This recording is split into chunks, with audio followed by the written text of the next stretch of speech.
अस्सलाम वालेकुम, कैसे हैं आप लोग मेरी यूट्यूब फैमिली। होप सो आप लोग अच्छे होंगे। आज जो है वो मैंने कहा सबसे पहले मैं आपको ये दिखाती हूँ। इतना प्यारा सा कार्ड बना कर दिया था मेरी स्टूडेंट ने। मतलब इस तरह की चीज़ें जब स्टूडेंट्स अपने टीचर्स को देते हैं ना तो टीचर्स तो बहुत ज़्यादा हैप्पी, जैसे मैं बहुत ज़्यादा। मुझे ये देख के इतना अच्छा लग रहा था। फिर मुझे अपने दिन याद आ रहे थे, मैं भी अपनी टीचर्स को गिफ्ट दिया करती थी। हर बच्चा एक जैसा नहीं होता है, कुछ बच्चे ऐसे होते हैं जो टीचर्स को वैल्यू देते हैं। हर बच्चा आजकल के दौर में ऐसा नहीं होता है। सो आई एम वेरी हैप्पी। मुझे बहुत ज़्यादा खुशी हुई थी ये देख कर, मुझे बहुत प्यारा लगा था ये। उसके बाद बच्चे जो है सुबह सुबह अपने अपने खेलों में लगे हुए थे और मुंतहा मैडम को अभी छोटी सी है, लेकिन उसके बाबा ने उसको बैग लेकर दे दिया और सारा दिन अपना बैग लेके घूमती रहती है बस। और इसने इसके अंदर जो है ना मोहम्मद की कोई पुरानी ज्योमेट्री है वो भी रखी हुई है और उसकी चीज़ें भी इसने उसके अंदर रखी हुई है, उसको देती भी नहीं है ये।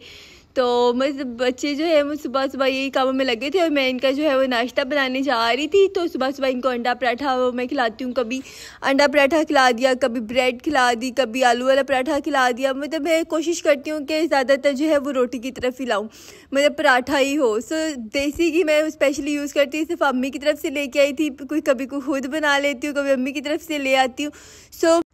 मैंने कभी दूसरा घी यूज़ ही नहीं किया। स्टार्टिंग से ही नहीं, ऐसी आदत इतनी आदत पड़ गई है ना कि अगर नहीं है तो कोई बात ही, सूखी रोटी खा लेंगे बट दूसरा घी यूज़ नहीं होता, दिल ही नहीं करता है। अजीब सी आदत हो गई अब तो।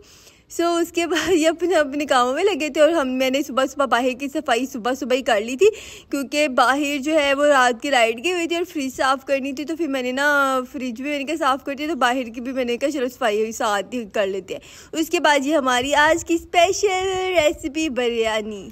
माई स्पेशल बिरयानी रेसिपी।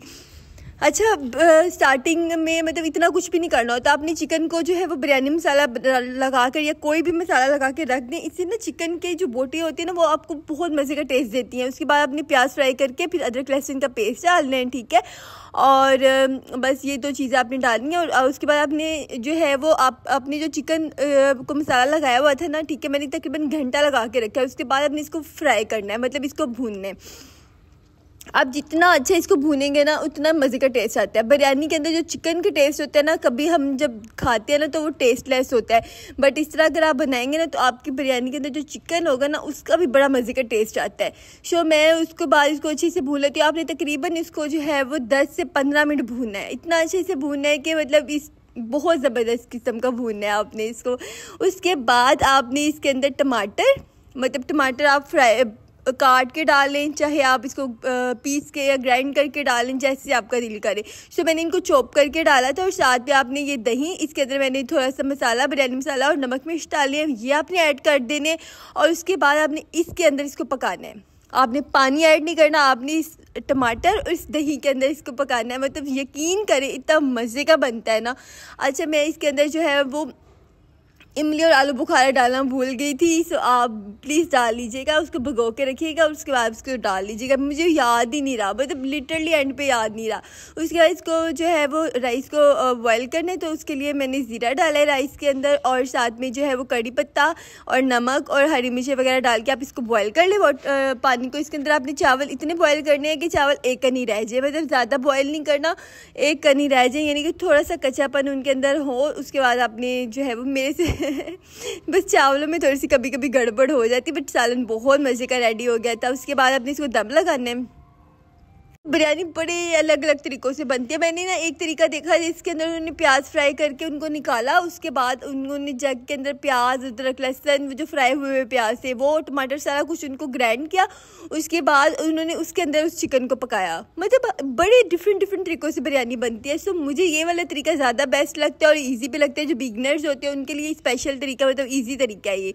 उसके बाद जो है वो दम लगाने, बाईस का आप इसके अंदर फूड कलर्स डिफरेंट भी डाल सकते हैं। थोड़ा सा हर कलर, किसी को अलग अलग कलर पसंद होते हैं। कोई जो है वो ज़रा कम कलर वाली खाते हैं, मुझे ज़रा होता है कि ज़रा कलरफुल बिरयानी ज़रा पसंद है। अच्छा उसके बाद जो है वो मैं सारी लेयर्स लगाकर, एक लेयर आप चावलों की राइस की लगाएं, एक आप जो है वो आपने जो चिकन रेडी किया उसकी लगाएं। उसके बाद आपने सबसे ऊपर जो है वो आपने स्पेशल जो चीज़ होती है जैसे टमाटर हो गए काट के वो, उसके बाद आपने धनिया, हरा धनिया, पुदीना और हरी मिर्ची, ये तमाम चीज़ें गार्निश करके उसके बाद आपने थोड़ा सा कलर ऐड करना है, फूड कलर, और आपने इसको दम पे लगा देना है जी। दम पे लगाना है, उसके बाद आपकी बिरयानी रेडी हो जाएगी। सो जी बस मैं रेडी कर रही थी। अच्छा अब ना प्रेगनेंसी के अंदर ना इस तरह की चीज़ें खाने का मेरा बहुत ज़्यादा दिल करता है। मेरा मतलब पता नहीं क्या होता है कि मेरा ये होता है कि इस तरह की ही चीज़ें हो, स्पाइसी किस्म की चीज़ें खाने का दिल करता है। सो बस हर डे यही होता है कि कुछ इस तरह का स्पाइसी हो, कुछ मज़े का हो, बिरयानी हो, चाइनीज़ हो, पास्ता हो, स्पैगेटी हो, इस तरह की चीज़ें खाने का दिल करता है। बड़ा अजीबोगरीब दिल है मेरा। सो मतलब प्रेगनेंसी हर एक की डिफरेंट होती है। किसी का मीठा खाने का भी दिल करता है और किसी का कुछ खाने का दिल करता है, किसी का खट्टा खाने का बहुत दिल करता है। सो मेरा गोलगप्पे खाने का भी बड़ा दिल करता था। पता नहीं यार, हर एक प्रेगनेंसी डिफरेंट होती है। किसी प्रेगनेंसी में कुछ होता है कि मेरी लास्ट प्रेगनेंसी में मेरा गोश्त खाने का बहुत दिल करता था, इस दफ़ा ऐसा कोई भी इतना नहीं किया। सो बस ये मैं इसको दम लगा रही हूँ और जी हमारी बिरयानी दम के बाद ये रेडी हो गई। इतनी मज़े की और बहुत मज़े की थी। बस मुझे ना बस फिर भी फीलिंग आ रही थी कि मैंने ना इमली आलू बुखारा क्यों नहीं डाला। उसके बाद मेरा केक का ऑर्डर था और मैं उनका केक रेडी कर रही थी। इन्होंने मुझे ऑर्डर दिया हुआ था केक का। उनकी बेटी 7 मंथ की, हर मंथ अपनी बेटी की बर्थडे करती हैं, तो इस मंथ भी उनकी बेटी 7 मंथ हुई थी, तो उन्होंने मुझे ऑर्डर किया था। और इनका अंदर से फुली चॉकलेट केक था और बाहर से इन्होंने कहा था डक केक बनाना है। सो मैं वही कर रही थी रेडी। और आजकल मैं पता क्या सोच रही थी, मैंने एक और केक होता है उसको हम कहते हैं चॉकलेट फज केक, मैं वो इंट्रोड्यूस करवाने वाली हूँ। मतलब वो वाला केक जो है वो इंट्रोड्यूस करवाने वाली हूँ। वो टेस्ट में बहुत मज़े का होता है। मेरे उसके रिव्यूज़ बहुत अच्छे हैं। मैंने अभी तक केक नहीं बनाया वो वाला, बट मैं वो वाले कप केक्स बनाती हूँ चॉकलेट फज के, उसके रिव्यूज़ बहुत अच्छे हैं। तो मैं केक के अंदर भी उसको ही लेके आने वाली हूँ। तो ये वाला स्पंज मुझे लगता है कि ड्राई वो ज़रा मॉइस्ट और फजी किस्म का होता है, मैं उसको ही ट्राई करने वाली हूँ अब अपने कस्टमर्स के लिए। सो जी stay tuned with me. Okay अच्छा इसके अंदर मैं बहुत ऐसे से काम कर रही हूँ। जब मैंने स्टार्टिंग में काम किया था ना, तो मैंने इजाज़ अंसारी की एक रेसिपी को फॉलो किया था केक के लिए, तो वो बड़ी मज़े की बनती होती थी। बड़ी अच्छी बनती होती थी। अभी भी मैं कभी कभी होता है ना बीटर, तब बीटर नहीं था मेरे पास, तो मैं अभी भी कभी कभी वो वाली रेसिपी बनाती हूँ, तो अभी भी मेरी बहुत अच्छी बनती है। मतलब मैं कहती हूँ कि कुछ लोग होते हैं जो बहुत ऑथेंटिक रेसिपी आपके साथ शेयर करते हैं, जो आपकी बड़ी अच्छी बन जाती हैं। हर कोई इस तरह नहीं होता, मतलब बहुत सी रेसिपी फेल भी होती है, बट मैंने ना फर्स्ट टाइम वो ट्राई किया, तो फर्स्ट टाइम वो ही मेरी कामयाब हुई थी। और मैं इंशाल्लाह आपके साथ बहुत सारी रेसिपीज़, बहुत सारी टिप्स भी शेयर करने वाली हूँ। अच्छा उसके बाद जो है ना ये वाला केक जो होता है ना, मतलब बहुत बेसिक केक है। इतना कोई इसके अंदर वो नहीं होता है। इसमें जो है सिरप आप कोई भी यूज़ कर सकते हैं जो केक को सोक करने के लिए यूज़ होता है। जो फजी एंड मॉइस्ट केक होते हैं ना, उसके लिए आप उसको सोक ना भी करें ना, तो वो ऑलरेडी इतने मॉइस्ट होते हैं। तो ये मॉइस्ट नहीं होता, ये ज़रा ड्राई केक होता है जो फ्लफ़ी केक्स होते हैं। इसमें आपने इसको अच्छे से सोक करना होता है। वाटर एंड शुगर के साथ कर लेंगे हम, दूध और शुगर के साथ सोक कर लें। मेरी ये वाला जो केक है ना, ये मैं कहती हूँ कि बेस्ट है। मेरे कस्टमर्स को ये वाला इस केक का टेस्ट बहुत ज़्यादा पसंद आता है, बहुत ज़्यादा पसंद आता है। वैसे भी मोस्टली जो होते हैं वो चॉकलेट लवर्स होते हैं, वनीला लवर्स कम ही होते हैं। और इसके अलावा जो है ना, जब आप केक बनाए ना, ठीक है, आपने जो आपका केक बोर्ड होता है ना, आपने उसके ऊपर भी क्रीम ऐड करनी है ताकि आपका ऊपर से केक जो है वो हिले ना, ठीक है।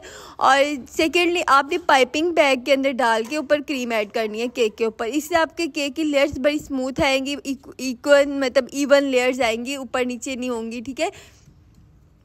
उसके बाद इसके ऊपर ये जो चॉकलेट सिरप मैं डाल रही हूँ, इसके अंदर आपने हाफ एंड हाफ 50% चॉकलेट होती है और 50% क्रीम की रेशो से ये वाला बनता है। इसको हम तो ये वाली ड्रिपिंग के लिए भी यूज़ होती है। जब आपने ड्रिपिंग के लिए बनानी होती है ना, तो ड्रिपिंग के लिए आपने 50% क्रीम एंड 50% चॉकलेट ऐड करनी है। बट जब सर्दियाँ होती है ना, उसके अंदर फिर हम सर्दियों में ज़रा रेशो को चेंज करते हैं थोड़ा सा।